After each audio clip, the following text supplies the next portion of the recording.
kami membahas benarkah bahwa bahagia itu tidak membutuhkan syarat ya. Nah, kita mau bahas lebih dalam lagi, masuk ke level yang keempat tadi tuh ya. Sempat di sesi sebelumnya sudah dijelaskan oleh Pak Arfan terkait bahwa di level yang tertinggi, yaitu di ruang spiritual, ketika seseorang, orang akan merasa sangat bahagia ketika dia bermakna. Nah, untuk bisa sampai ke bermakna ini, apakah dibutuhkan sebuah artinya proses dan persyaratan-persyaratan khusus, Pak Arfan? Artinya misalkan dia lolos atau lulus ujian gitu ya. Dan bagaimana kita bisa tahu bahwa kita sudah sampai di titik itu? Silahkan, Pak Arfan. Terima kasih banyak, Mbak Ola. Jadi dengan pembahasan kita sejauh ini kan jadi sebetulnya terkonfirmasi ya, bahwa apakah bahagia itu tanpa syarat? Saya kira saya nggak pernah mengatakan loh di talkshow saya bahwa bahagia itu tanpa syarat. Kalau ada yang ngomong bahagia tanpa syarat itu bukan saya kali itu. Karena bahagia itu, kalau bahagia itu tanpa syarat, kita nggak perlu smart happiness loh. Nggak perlu dengerin smart happiness loh. Kalau bahagia itu tanpa syarat, kita nggak perlu ikut workshop happiness kok. Nggak perlu belajar happiness kok tanpa syarat. Jadi saya tidak pernah mengatakan dalam talkshow saya sepanjang 12 tahun ini di Smart FM, bahwa bahagia itu tanpa syarat. Gitu ya. Bahagia itu perlu syarat. Nah, kalau tanpa syarat tuh begini, sebetulnya mungkin pernah mendengar gitu di mana-mana ada yang mengatakan bahagia itu tanpa syarat. Bahagia itu tanpa syarat, betul. Tanpa syarat berupa benda-benda yang ada di sekitar kita. Tanpa syarat itu maksudnya syarat-syarat yang sifatnya eksternal. Jadi kita bisa bahagia tanpa memiliki benda-benda yang bernilai, yang membuat kita merasa bernilai. Itu kita bisa bahagia. Kita bisa bahagia walaupun kita tidak mencapai target, kita bisa bahagia. Kita bisa bahagia walaupun kita tidak mendapatkan apa yang kita inginkan. Kita bisa bahagia gitu. Itu yang seringkali dikenal dengan bahagia tanpa syarat. Tapi apakah bahagia itu tidak perlu syarat? Perlu. Syaratnya apa? Satu, dengerin smart happiness. Ini kan salah satu syaratnya. Kalau kita nggak pernah dengerin smart happiness, nggak pernah belajar happiness, gimana bisa bahagia gitu? Gimana bisa mencapai level 4 itu? Nggak akan pernah bisa gitu. Jadi bahagia itu, contoh ya, misalnya saya menulis buku The 7 Laws of Happiness. Ada 7 rahasia hidup yang bahagia. Itu menunjukkan bahwa bahagia itu perlu syarat. Ada 7 syaratnya. Apa itu? Misalnya bersabar, bersyukur, mencintai, memberi, memaafkan, berserah kepada Tuhan. Itu kan syarat sebetulnya. Nah, yang dibilang bahagia tanpa syarat itu adalah bahagia tanpa syarat-syarat eksternal. Itu Mbak Ola. Bahagia tanpa syarat-syarat eksternal yang ada di luar kita. Tapi bahagia itu membutuhkan syarat. Syarat apa? Syaratnya internal. Syarat yang ada dalam diri kita. Kita harus jadi orang yang sabar. Itu kan syarat. Jadi orang yang bersyukur, jadi orang yang mencintai, jadi orang yang berserah, jadi orang yang memberi, memaafkan. Itu kan syarat gitu. Nah, jadi tidak benar itu kalau ada orang yang mengatakan bahagia itu tanpa syarat. Bahagia itu tanpa syarat eksternal. Tapi bahagia itu perlu syarat internal. Dan satu hal Mbak Ola ya, sebelum sampai nanti kepada hidup yang bermakna ya. Hidup bermakna itu yang paling tinggi soalnya. Sebelum sampai hidup yang bermakna, hidup yang benar dulu deh. Ya. Jadi tidak mungkin misalnya, oh bahagia itu tanpa syarat. Kan saya selalu mengatakan, if you wanna be happy now. Ya. Tapi itu asumsinya kita sudah hidup dalam hidup yang benar. Misalnya gini, seorang yang korupsi nih, seorang koruptor mendengarkan acara kita nih ya. Seorang koruptor yang selalu lolos dari KPK mendengarkan acara Smart Happiness. Kemudian dia dengar, if you wanna be happy now. Gitu kan. Oh iya ya, saya bahagia. Bahagia itu apa? Nggak butuh syarat. Bahagia itu apa? Sekarang. Ya nggak bisa. Selama Anda masih hidup dalam ketidakbaikan, ketidakbenaran gitu, Anda tidak akan bisa bahagia gitu. Jadi nggak mungkin, if you wanna be happy now. Padahal saya sedang deg-degan karena saya hidup dari uang korupsi. Orang yang selingkuh nih, lagi selingkuh sama pasangannya, pagi-pagi nyetel Smart Happiness, kemudian mendengar kita ngomong, if you wanna be happy now. Padahal di sebelah saya ini selingkuhan saya. Kemudian dia mengatakan, oh iya ya, bahagia itu tanpa syarat ya. Nggak bisa. Bahagia itu adalah kalau Anda sudah berada dalam lingkaran kebenaran, lingkaran kebaikan. Itu dulu, itu syaratnya. Kalau belum benar, belum baik, masih hidup dalam kebohongan, hidup dalam kepalsuan, hidup dalam ketidakbaikan, ketidakbenaran, nggak akan mungkin bisa bahagia. Jadi bahagia itu bersyarat. Syaratnya apa? Kebenaran, kebaikan. Itu syaratnya. Tapi bukan syarat yang ada di luar. Nah, itu Mbak Ola. Nah, nanti ujungnya kalau udah benar, udah baik, baru nanti kita masuk ke bermakna. Itu udah yang paling tinggi gitu. Tidak mungkin kita bisa mendapatkan kebermaknaan kalau yang dasarnya aja belum kita penuhi. Apa itu? Kebenaran, kebaikan. Itu Mbak Ola. Jadi artinya kalau ditanya gitu, sebenarnya apa sih syarat utama untuk kita bisa bahagia atau bermakna ya, sampai di level yang tertinggi tadi bermakna adalah ketika ruang dalam kita ini ya Pak Arfan ya. Jadi bukan ruang di eksternal, tapi ruang internal nih yang justru memang menjadi persyaratan utama yang harus dibenahi gitu ya. Nah, betul. Ini kan proses sepanjang hidup ya Pak Arfan ya. Yeah. Enggak ketika dalam kurun waktu tertentu saya sudah beres lalu lantas akan otomatis itu. Nah, bagaimana kita bisa mengukur itu? Karena ini kan adalah sebuah proses yang berkelanjutan. Sepanjang hidup kita, ruang dalam itu harus terus-menerus mendapatkan asupan, ya, diperiksa, dicek, yang salah, yang nggak lurus, diluruskan, begitu Pak Arfan. Ya, seorang filsuf pernah mengatakan, perjalanan yang paling panjang dan paling sulit adalah perjalanan masuk ke ruang dalam. Ya. Karena nggak kelihatan, nggak ada wujudnya, nggak ada bentuknya, nggak ketahuan gimana caranya, gitu. Nah, justru itu dengan adanya acara-acara seperti ini, dengan adanya talk show, workshop, dan sebagainya, menyadarkan pada kita bahwa ruang dalam itu adalah sesuatu yang sangat penting, jauh lebih penting dari ruang luar. Bahagia itu adalah, nah itu kalau ada yang mengatakan bahagia itu tanpa syarat, perlu dilengkapi, tanpa syarat yang ada di luar, tanpa syarat eksternal. Tapi butuh syarat untuk ruang dalam yang sehat, ruang dalam yang bermakna gitu, ruang dalam yang direnovasi terus. Jadi yang harus direnovasi itu bukan hanya rumah gitu, bukan hanya rumah yang di luar, tapi rumah yang di dalam ini harus direnovasi, dikasih asupan, dikasih gizi gitu ya, dikasih vitamin gitu. Tapi bagaimana mungkin kita bisa memberikan itu kalau kita tidak menyadari gitu, hidup kita itu hanya melihat yang ada di ruang luar, karena ruang luar itu sangat mudah dilihat gitu. Itu Mbak Ola. Jadi apalagi makna. Nah, makna itu yang lebih dalam sekali gitu. Kita mungkin masih ngomongin mengenai hidup kita ini benar apa enggak ya gitu. Rezeki yang kita dapatkan ini halal apa tidak ya? Hidup yang kita jalani ini baik atau tidak ya gitu. Jadi hidup itu selalu dimulai dari kebenaran dulu, Mbak.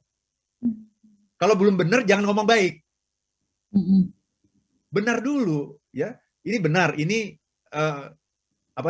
ini rezeki saya, ini rezeki dari jerih payah keringat saya gitu, keringat darah dan air mata, benar apa enggak? Gitu ya. Kalau udah benar itu halal dulu, baru kemudian bicara baik. Apakah saya baik sama customer? Nah itu baru benar tuh urutannya. Tapi kalau apakah saya baik dengan customer? Baik, tapi sebetulnya saya mendapatkan rezeki saya ini dengan cara yang tidak benar. Jadi nomor satu itu adalah kebenaran dulu, itu dulu yang namanya hidup itu, kebenaran. Baru nomor 2 kebaikan. Jadi, apakah saya baik? Baik. Baik sama selingkuhan. Itu baik kan? Baik sama selingkuhan itu baik. Tapi itu tidak benar gitu. Jadi, kalau kebaikan tapi di atas ketidakbenaran, itu akhirnya jadi sia-sia gitu. Jadi, pastikan dulu, ini siapa nih? Oh, ini istri saya gitu.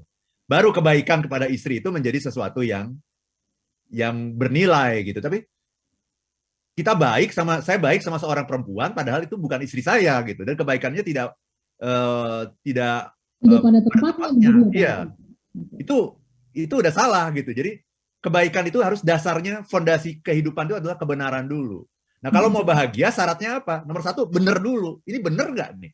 Halal nggak ini? Itu dulu. Baru kemudian naik hidup yang benar, baru naik hidup yang baik. Jadi right life is right, life is good. Nah, baru nanti kalau sudah life is right, life is good, baru yang paling tinggi, life is beautiful.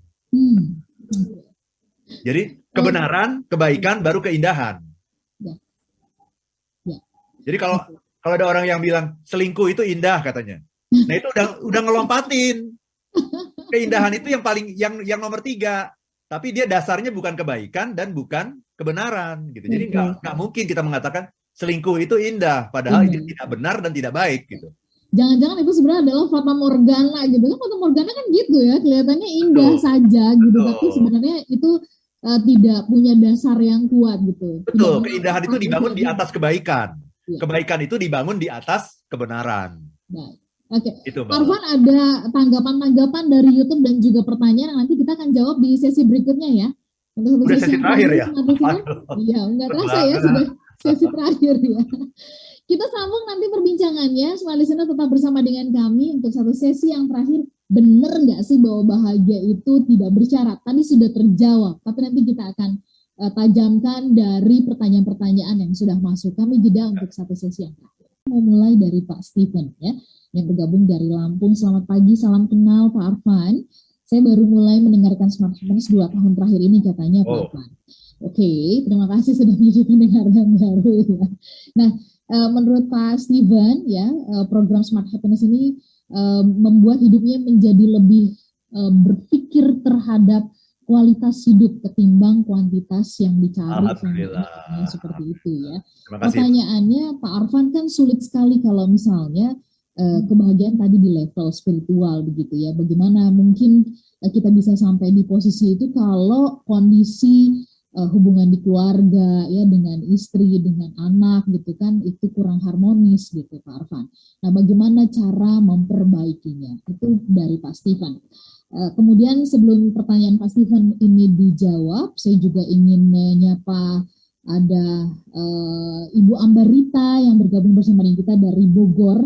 Terima kasih Pak Arfan untuk insight-insightnya setiap hari Jumat ya. Saya selalu mencatat begitu katanya. Alhamdulillah. Alhamdulillah ya. Terima kasih juga ya untuk Mbak Ola katanya. Terima kasih Ibu Ambarita ya. Dan kemudian menurut Ibu Ambarita boleh dong katanya ya di tahun 2022 ada event yang offline lagi Pak bersama dengan Pak Arfan katanya begitu. Iya ya. Udah hampir 3 tahun kita nggak bikin ya Pak Arfan. 2 tahun ya terakhir 2 tahun, 2 tahun. 2018 ya Pak. Ya, 2018 pernah bikin ya. Iya, secara offline ya. Oke. Ada Pak Lukas yang bergabung bersama dengan kita dari Medan Pak Arfan. Kalau bicara tentang kebahagiaan, saya setuju bahwa kebahagiaan itu bersyarat, tapi saya baru paham bersyarat yang dimaksudkan itu seperti apa, itu di pagi ini katanya seperti itu. Terima kasih. Saya seringkali terjebak dalam permintaan atau tuntutan dari keluarga, dari anak dan istri untuk punya ini dan itu katanya ya, baru bisa bahagia. Oke, silakan Pak Arfan direspon 3 WhatsApp tadi. Terima kasih banyak Mbak Ola, ini pertanyaan-pertanyaan yang bagus sekali ya. Tapi sebelum masuk ke sana juga saya ingin mengajak teman-teman semua yang saat ini sedang membutuhkan inspirasi ini dalam menyusun target 2022 ini ya. Target udah disusun ya, udah canggih-canggih, tapi apa bisa memenangkan persaingan? Karena kompetitor kita juga menyiapkan target yang juga tidak kalah canggihnya kan gitu kan. Nah, teman-teman, rahasianya satu yang seringkali kita lupakan tuh happiness. Nah, jadi saya bisa bantu teman-teman untuk menciptakan tim yang happy, untuk menciptakan happiness at work ya. Jadi bagi teman-teman yang butuh bantuan untuk menciptakan tim yang happy, yang produktif, yang bisa 56% lebih tinggi produktivitasnya dari teman-teman yang lain, silakan menghubungi saya di 0812 12345 949. 0812 12345 949. Jadi boleh buat acara renungan akhir tahun, boleh mau kick off meeting di awal tahun 2022, boleh mau buat rapimnas juga boleh. Ya, silakan ke nomor yang saya sebutkan tadi ya, teman-teman semua. Nah, ini 3 pertanyaan bagus nih. Saya mulai dari Pak Stephen ya, Pak Stephen di Lampung ya. Sulit sekali untuk sampai di level spiritual. Enggak kok, enggak sulit. Nah, cuman mau apa enggak kita menempuh perjalanannya, mau apa enggak kita belajar gitu. Sebetulnya kalau Anda mendengarkan Smart Happiness saja setiap Jumat ya, itu lama-lama Anda bisa kok masuk ke level spiritual gitu. Spiritual tuh hanya menyadari bahwa kita itu ada di dunia ini karena sebuah maksud. Sebuah tujuan ya Pak. Sebuah tujuan yang bukan kita yang merencanakan. Itu yang seringkali kita salah tuh. Kita yang buat tujuan. No, kita di dunia ini bukan kita yang minta itu. Jadi kalau bukan kita yang minta, berarti ada sesuatu di luar diri kita yang menciptakan kita gitu. Itu yang namanya Tuhan. Dan kemudian mengirimkan kita ke dunia ini untuk menjalankan maksudnya. Bukan maksud saya, tapi maksudnya. Jadi dia yang punya tujuan tuh dia, bukan kita. Kita cuma menyelaraskan tujuan kita dengan tujuan dia gitu. Nah, itu yang namanya makna hidup nanti, ya. Nah, kalau dengan anak dan istri masih kurang harmonis, ya dibenahi itu. Tapi kalaupun sudah harmonis juga tidak akan mencapai makna hidup. Karena makna hidup itu bukan di situ. Bukan soal Itu harmonis. adalah kebahagiaan di level emosional. Level 2, ketika kita ingin mencintai dan dicintai. Mbak Ambarita dari Bogor, ini bagus sekali. Ini tawaran ke Mbak Ola juga berarti ya, kita bikin ya 2022 ya. Mudah-mudahan Omikron itu nggak nyampe ke Indonesia deh ya. Itu di Afrika aja lah gitu ya, nggak nyampe ke Indonesia. Ini supaya kita bisa segera bikin offline. Saya juga sudah rindu sebetulnya dengan meeting-meeting offline gitu, dengan acara-acara offline gitu ya. Kemudian Pak Lukas dari Medan tadi, ya baru memahami ya betul. Jadi bahagia tanpa syarat itu perlu ditambahkan, bahagia tanpa syarat eksternal. Tapi bahagia itu perlu, syarat internal itu perlu. Perlu kesabaran, perlu bersyukur, itu kan syarat. Perlu berserah, perlu mencintai, itu kan syarat. Perlu hidup di jalan yang benar, itu kan syarat. Perlu hidup yang baik, itu kan syarat gitu. Jadi kalau bahagia itu tanpa syarat, berarti nggak perlu ada acara ini. Nggak perlu ini Smart Happiness, nggak perlu bahagia tanpa syarat kok. Saya dalam kondisi apapun, saya lagi selingkuh pun saya bisa bilang, if you wanna be happy now. Padahal lagi selingkuh. If you wanna be happy now. Padahal lagi korupsi, lagi menikmati hidup dengan uang korupsi. Terus mengatakan hidup bahagia itu tanpa syarat. Dengan apapun saya bisa bahagia now, saat ini. Ya nggak mungkin, wong hidupnya dalam kepalsuan, ketidakbenaran, ketidakbaikan. Nggak mungkin gitu. Jadi syaratnya itu kebenaran, kebaikan. Kemudian juga ada syarat-syarat internal yang lain. Jadi intinya tuh ruang dalam pokoknya. Ya. Itu syaratnya. Baik. Itu Mbak Ola. Baik. Terima kasih untuk Mbak Eti di Balikpapan ya, yang sudah mengingatkan juga bahwa yang maksud dengan pasangan ini ya tentu pasangan yang sah dong ya. Makanya tadi Pak. Oh iya. Kalau bukan sah tuh namanya bukan pasangan, itu selingkuhan namanya. Itu selingkuhan namanya ya. Ada Hilmi Auno, terima kasih ya. Sudah berbagi di kesempatan pagi ini. Ada Pak Sugi, terima kasih. Ada Yudikando Wahyudi, terima kasih. Mbak Dian Utari, kemudian Anindya Simfoneta, terima kasih. Temanya bermakna dan penuh wawasan, penuh warna maksud saya ya, bahagia jiwa raga. Terima kasih. Ya. Ada akun Mary Randall, kemudian ada akun Imtab Nawawi Ahmad, terima kasih sudah bergabung. Ada akun Beten Jackie, terima kasih juga sudah bergabung. Ada Bobby Alimenti, luar biasa tema pagi ini nih Pak Arfan ya. Terima kasih. Ada akun Wahid Aziz, keperluan dibagi-bagi, keperluan kepada Tuhan dan selain Tuhan. Semakin besar kecenderungan kepada Tuhan, semakin bahagia. Kalau kecenderungan kita selain bukan Tuhan, maka semakin tidak bahagia. Betul, setuju sekali. Begitu ya Pak Arfan. Sangat, betul. Ya.